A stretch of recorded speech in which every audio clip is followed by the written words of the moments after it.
اللہ وبرکاتہ و مغفراتہ۔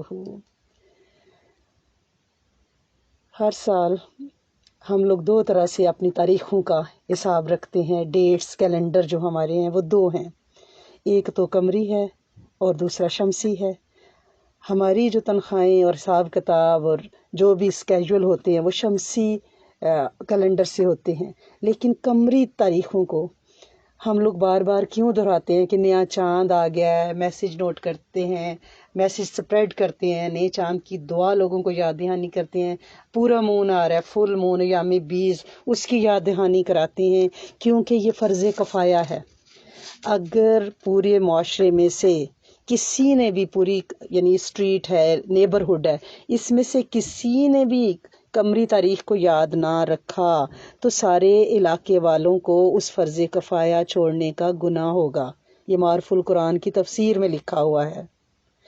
اب آپ خود ہی اندازہ لگا لیں کہ حدیث مبارکہ میں صحیح اور مسلم اور صحیح بخاری کی حدیث ہے کہ چاند کو دیکھا کرو، تو چاند کو دیکھنا، چاند کے ساتھ ساتھ اپنے حساب کتاب چلانا کیا اور اپنی تاریخوں کا اظہار اعلان وہ چاند کی تاریخوں کے ساتھ کرنا ہمیں حجرہ مبارک سے جوڑتا ہے۔ یہ مستحب عمل ہے، یہ ہمیں کرنا ہے، کیونکہ ہمارے نبی کریم صلی اللہ علیہ وآلہ وسلم کا یہ آیات طیبہ کا دستور تھا۔ ہم بے شک جدید دور کے سارے کیلنڈر سے مستفید ہوں، یہ نہیں کہ ان سے مستفید ہونا گناہ ہے، لیکن قمری کیلنڈر کے ساتھ جڑ کے رہنا ہے، کیونکہ ہمارے زکوٰۃ کا جو حساب کتاب ہے وہ بھی چاند کے اعتبار سے ہوتا ہے۔ شمسی جو سال ہے وہ 10 دن بڑا ہوتا ہے، زکوٰۃ کا جو سال کا حساب ہے وہ قمری حساب سے ہے، اس کی جمع تفریق جو بھی ہے جب بھی آپ دیں، لیکن اس کا حساب قمری طریقے سے سال سے رکھنا ہوتا ہے، قمری کیلنڈر سے رکھنا ہوتا ہے۔ اور رمضان کے روزے بھی ہم چاند سے رکھتے ہیں، شمسی تاریخ سے تو نہیں رکھتے، اپنے دوسرے کیلنڈر سے تو نہیں رکھتے، عیسوی کیلنڈر سے، چاند سے رکھتے ہیں نا کہ بھئی چاند نکل آیا، چاند نہیں نکلا، روزہ رکھنا ہے نہیں رکھنا۔ اب عید آئے گی انشاءاللہ بشرط زندگی تو پھر بھی ہم چاند کو ہی دیکھیں گے۔ عید الاضحیٰ اور حج کے سارے دار و مدار چاند پہ ہے۔ عورتوں کی عدت چاند کے اعتبار سے ہوتی ہے، وہ شمسی تاریخوں سے نہیں ہوتی۔ اور قیامت بھی چاند کی 10 محرم کو ہی آئے گی۔ پھر ہر مہینے میں جو فل مون ہے وہ چاند کی تاریخوں کے حساب سے وہ 3 جو ایام 20 کے روزے ہیں ان کی فضیلت ہے کہ ہر مہینے 3 روزے رکھا کریں، وہ ترمذی شریف میں اس چیز کے بارے میں آیا ہے۔ پھر عید کے بعد جو ایام تشریق ہوتے ہیں، بقرہ عید کے بعد، اس کا حساب بھی چاند کے مطابق ہے۔ پھر شب معراج، شب برات، 10 محرم، 12 ربیع الاول، جو بھی ہمارا ہے وہ سارا قمری تاریخوں سے ہے، لہٰذا ہمیں قمری تاریخوں کو اپنی زندگیوں میں داخل کرنا ہے۔ اسی وجہ سے گروپس میں ہم بار بار چاند کی بات کرتے ہیں، چاند کی بات کرتے ہیں۔ چاند کے بارے میں یہ نہیں کہ ہم کوئی چاند کو بڑی اہمیت دے رہے ہیں، وہ اللہ کے مظاہر میں سے ایک مظاہر ہے، اس کی قدرتوں میں سے ایک قدرت ہے، اور اس کو دیکھ کے جیسے کہ دعا میں ہے کہ ربنا و ربک اللہ، ہمارا رب اور تیرا رب اللہ ہی ہے۔ یہ چاند سے ہم بات کرتے ہیں، جب چاند نظر آ رہا ہوتا ہے نا، ہم واک کر رہے ہیں تو ہم کہتے ہیں ربنا و ربک اللہ، ہمارا اور تیرا رب چاند کون ہے؟ اللہ ہی ہے۔ تجھے بھی اس نے بنایا، ہمیں بھی اس نے بنایا، تو بھی مخلوق ہم بھی مخلوق، وہ خالق۔ یہ اللہ کی پاور کا مظہر، یہ ساری قدرتیں میرے رب کی ہیں کہ اس نے مٹی سے، پانی کے ایک قطرے سے، ایک ناپاک بوند سے چلتا پھرتا انسان بنا دیا، چاند کو کیسے آسمان کے اوپر روشن کھڑا کر دیا، اور وہ اپنی تاریخوں میں بڑا ہوتا تو آنے والی جو رات ہے وہ پورے چاند کی راتیں اب یہ شروع ہو رہی ہیں، وہ راتیں جن کے بارے میں حدیث مبارکہ میں اللہ کے رسول کے بارے میں بہت سی روایات ہمارے پاس پہنچی ہیں، اور الحمدللہ رب العالمین ان ساری روایات سے یہی بات پتہ چلتی ہے کہ ان 3 راتوں میں، یہ جو 3 دن آ رہے ہیں ایام میں 20، ایام کہتے ہیں دن کو، 20 کہتے ہیں روشن کو، یہ جو روشن دن آگے آ رہے ہیں، روشن راتیں آ رہی ہیں، پورا چاند ہوگا، اس میں ہم نے عبادت بھی کرنی ہے اور دن میں روزے بھی رکھنے ہیں۔ سال میں ایک بار ایسا ہوتا ہے کہ یہ پروگرام ڈبل ٹرپل ڈپ ہو جاتا ہے، سال میں صرف ایک بار، اور وہ رمضان میں، ایک تو ایام 20 اور پھر رمضان کا مہینہ۔ پورا سال تو ہم الحمدللہ رب العالمین پورے چاند کے روزے 3 رکھتے ہیں، کیونکہ نبی کریم صلی اللہ علیہ وسلم نے یہ روزے رکھے ہیں۔ حضرت ابو ہریرہ کی روایت بھی ہمارے پاس موجود ہے کہ جس میں کیا فرمایا گیا ہے کہ آپ صلی اللہ علیہ وسلم نے جو 3 چیزوں کی تاکید فرمائی، ایک یہ بھی تھی کہ پورے چاند کے روزے رکھا کریں، اور آپ صلی اللہ علیہ وسلم نے تاحیات پورے چاند کے روزے سفر حضر میں رکھے ہیں، ہمیشگی برتی ہے، ہمیشگی اس پہ برتی ہے۔ کانسٹنٹ یہ عمل کیا ہے، لہٰذا یہ روزے اب رمضان میں آ رہے ہیں تو سوچیں پھر ان راتوں کی کیا اہمیت ہے۔ آنے والی رات 13ویں رات ہے، پورا چاند کی راتیں شروع ہو رہی ہیں، 3 راتیں 13 14 15۔ 13ویں رات میں 13 بار سورۃ قدر پڑھی جائے گی، 14ویں رات میں 14 بار، 15ویں رات میں 15 بار۔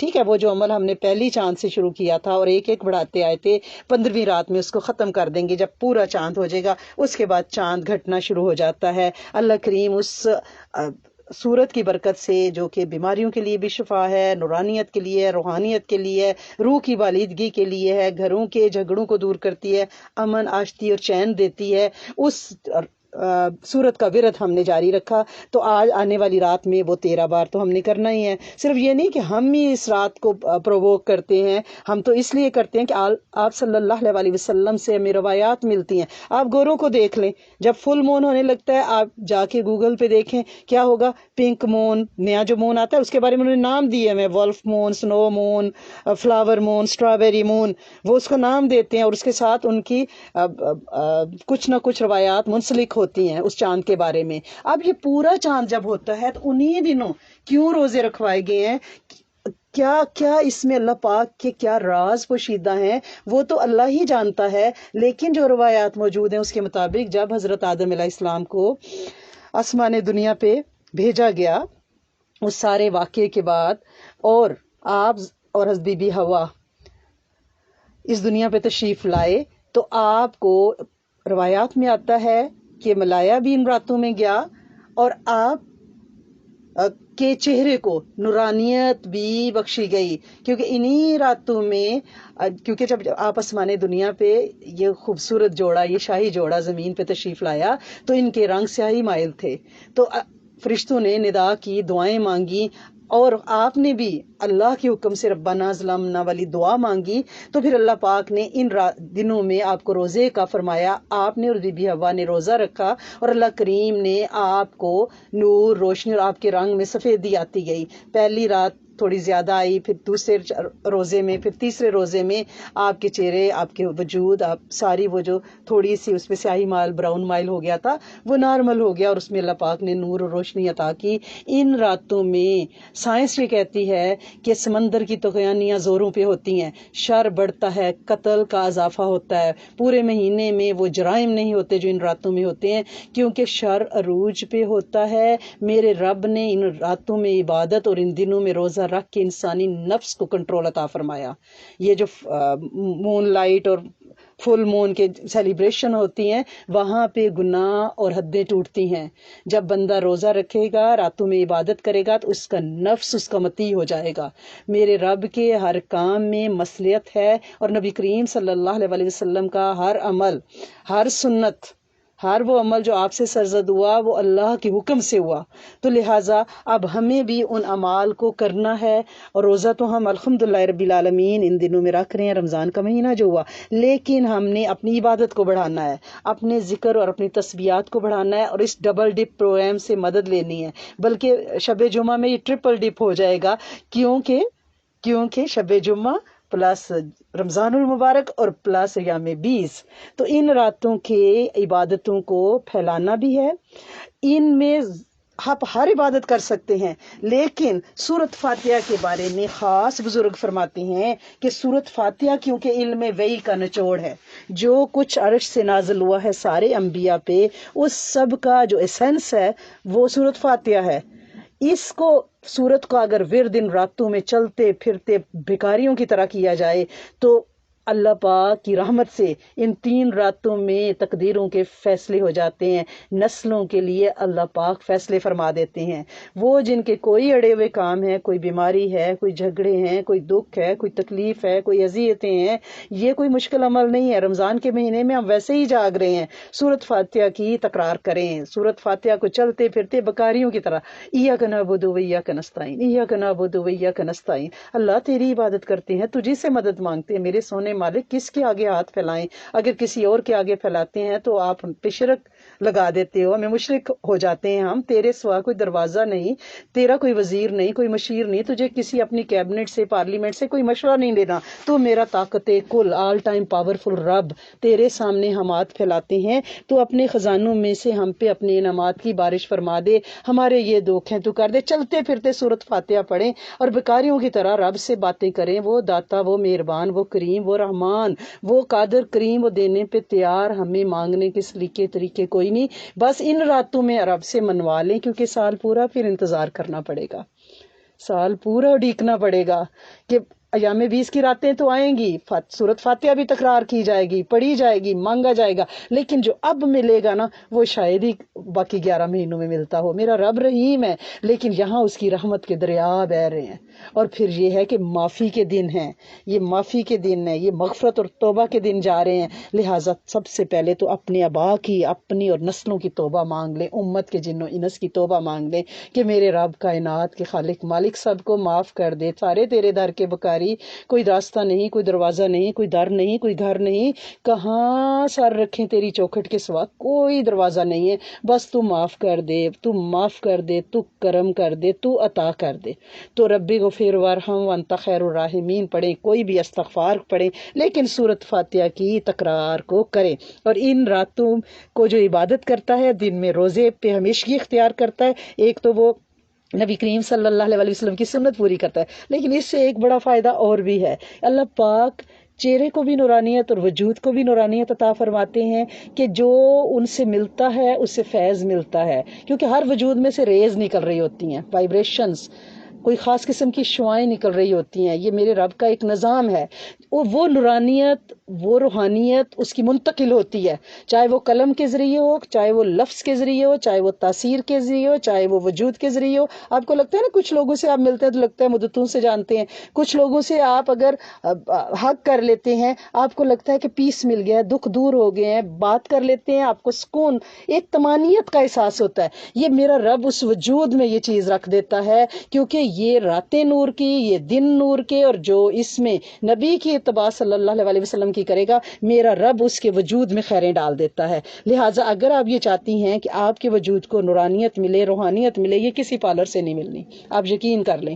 کسی برانڈ بوتیک کا ڈریس پہن کے نہیں ملنی, یہ کسی, آج کل تو پتہ نا جوتے کپڑے کا سب کچھ برانڈیڈ ہے, کسی برانڈ کا جوتا ہو یا پرس ہو, کوچ ہو, کلچ ہو, کسی نے نہیں آپ کو یہ عزتیں, یہ نور دینا. یہ نور ان دنوں, ان راتوں میں ہے, تو آپ پا لیں. آج رات سے سورت فاتحہ کی تکرار کا عمل شروع کریں. اللہ کریم آپ سب لوگوں کو یہ کرنے والا بنائے اور اس پہ ہمیشگی برتنے والا بنائے, اور تا حیات آپ یہ مستحب روزے رکھیں, کیونکہ اگر عام حالات میں یہ روزہ ہم رکھتے ہیں تو 10 روزوں کا اجر ہے. یعنی آپ صلی اللہ علیہ وسلم کی حدیث مبارکہ ہے کہ جو پورے چاند میں 3 روزے یا میں 20 میں رکھے گا, اس سے ہمیشہ روزے رکھنے والوں کا اجر ملے گا. گویا ایک روزہ 10 دن کے روزے کا اجر ہے. جو مہینے میں 3 رکھے گا اسے پورے مہینے روزے رکھنے کے اجر ملیں گے, اور جو ہر مہینے رکھے گا وہ پورے سال روزے رکھنے کے اجر میں شمار ہوگا. تو ہمارے ہاں بڑا قید ہے نیکیوں کا, ہم بڑے کنگلے فقرے لوگ ہیں, آخرت میں ہمیں ایک ایک نیکی کی ضرورت ہوگی. پلیز یہ زندگی ہے, اس میں تھکا لیں خود کو, کر لیں نیکیاں, تھکاوٹیں اتر جانی ہیں, تھکاوٹیں بھول جانی ہیں. جب قبر میں لیٹیں گے تو یاد بھی نہیں ہوگا کہ ہم تھکے تھے. اس وقت کے اندھیروں میں یہ روشنیاں ہمیں چاہیے, کوئی کرنسی اکٹھی کر لیں اس دیش کے لیے, کیونکہ وہاں جا کے پھر کوئی کمائی نہیں ہوگی, وہی بینک بیلنس ہوگا جو یہاں سے بنا کے جائیں گے. اللہ کریم ہمارے بینک بیلنس کو بڑھائے, آخرت کے بینک بیلنس کو بڑھائے, اور ہمیں توفیق دے کہ یہ چھوٹی چھوٹی نیکیاں ہم اپنی جھولیوں میں ڈالتے چلے جائیں. جب وہاں اتریں تو ہمارے پاس بڑے بڑے ہمارے لوڈ کنٹینر کے قبر میں ہمارے ساتھ اتریں. لوگ تو رو رہے ہوں لیکن ہم خوش ہوں اور مسکراتے جا رہے ہوں. ہماری قبروں کے آس پاس ہمارا استقبال اور مرحبا ہو, فرشتوں کی قطاریں ہوں, نبی کریم صلی اللہ علیہ وسلم کی کملی کی چھاؤں میں ہم قبروں میں اتریں. ہمارے اعمال ہمارے دائیں بائیں روشنیاں بکھیرے ہوں, قبر کی وسعت دور دراز تک ہو, اس میں جنت کی محرابیں اور کھڑکیاں انشاءاللہ کھلی ہوئی ہوں. لہٰذا خود کو تھکائیں, کریں باتیں, رج رج کے کریں, نہ تھکیں. یہ نیندیں قبر میں بڑی کروڑوں سال سونا ہے, نہ اس نیند کو اہمیت دیں. یہ بھوک جنت کے میووں سے مٹے گی, نہ تمے کریں یہاں کھانے کے. بس دستیاری کریں. جتنا یہ پیر ہمارا رکاب میں ہے، یہ کسی بھی وقت ہم منزل پہ اترنے والے ہیں. زندگی کی شام ہے، لہٰذا کوشش کریں، میں بھی آپ بھی، اور امت تک یہ پیغام پہنچائیں، اپنے حصے کی ڈیوٹی کریں. کیونکہ ہم آپ کے کہنے سے کوئی کر لے گا تو آپ کی قبریں، آپ کی آبا کی قبریں، گھر سب روشن ہو جائیں گی، نسلیں شاد آباد اور فیض پا جائیں گی انشاءاللہ. اللہم صلی علی سیدنا محمد وعلی آلہ وصحبہ وبارک وسلم. اے میرے کریم مالک، اے میرے سونے آقا، فل مون کی ساری خیریں برکتیں دے. نبی کریم صلی اللہ علیہ وسلم کے جو وعدے ان دنوں کے ساتھ ہیں وہ عطا فرما، اور بن مانگے وہ ساری خیریں عطا فرما جو آپ صلی اللہ علیہ وسلم نے چاہیں. ان سارے شرور سے بچا جن سے آپ صلی اللہ علیہ وسلم نے پناہ چاہی. معاف کر دے، کرم کر دے. ربنا تقبل منا انک انت السمیع العلیم.